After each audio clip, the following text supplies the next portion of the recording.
In Privacy Watch, WhatsApp says hackers have hijacked dozens of phones through a flaw in the app. The company says hackers were able to access the phones through missed calls from unknown numbers. Even if the user denied the call, the hackers were able to install spyware on the phone. The Israeli firm NSO Group has been accused of being responsible for the hack. They deny it. WhatsApp says it has developed a fix for the problem. They're encouraging users to update the application.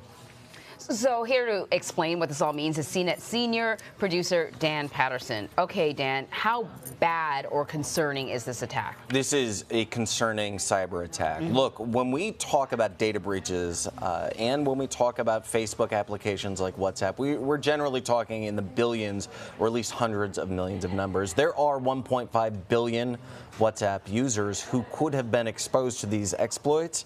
But what we're concerned with here is that these are sophisticated cyber weapons developed by an organization that sells and has a history of selling these cyber weapons to the highest bidder. Mostly that means nation states, designed to target individuals, attorneys, and journalists involved in human rights activities. So let me say that again. Although we are talking about massive data breaches, this is a zero-day exploit built by a company with a history of selling weapons, digital weapons, that target civil rights attorneys and journalists. So the way we described this, it seemed like you didn't have to actually interact with it. I mean, normally you might get an email, you click on it, and then it's all over. But as long as you don't open that email, you don't run the risk. But this doesn't seem like that's the case. The fascinating component of this is when we say sophisticated, we mean pretty sophisticated.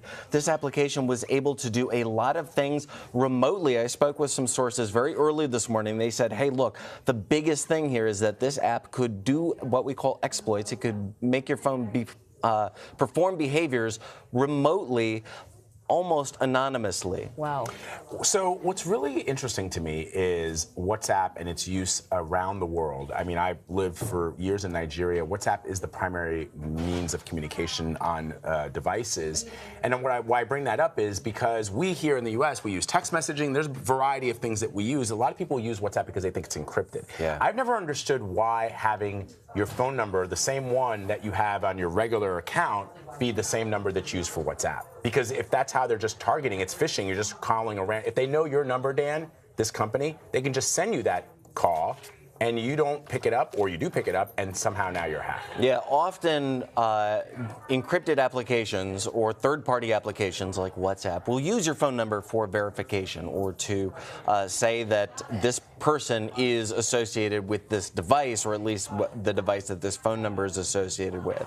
Now, in this case, the zero-day exploit took advantage of your phone number being attached to your account and being able to say, for WhatsApp's purposes, to identify that your phone is a part of at least owned by this phone number is pretty important. We need to know that, Vlad, I'm talking to you and not an impersonator. But at the same time, we also need to be able to trust. And I think what you're getting at here is that WhatsApp, with its encrypted messages, is trusted by billions of users. Right, and the reason I brought up Nigeria is because like, one of those users, Jared Kushner, allegedly. Allegedly. Well, the reason I bring up Nigeria and other countries is because there is the freedom of the press does not exist in the same way that it does. There is freedom of the press, but journalists are frequently targeted by the government, by the military. And so if they're able to target certain journalists who are being critical of the government, that's disconcerting. That, Vlad, is the precise point on why an exploit like this is so important. And when we say that government or nation-state actors, at least an actor that has the resources of a nation-state, interoperated with a group like NSO. And we did speak with NSO very early this morning as well, and they said, hey, look, we just make the tools. It's not up to us if somebody else uses it.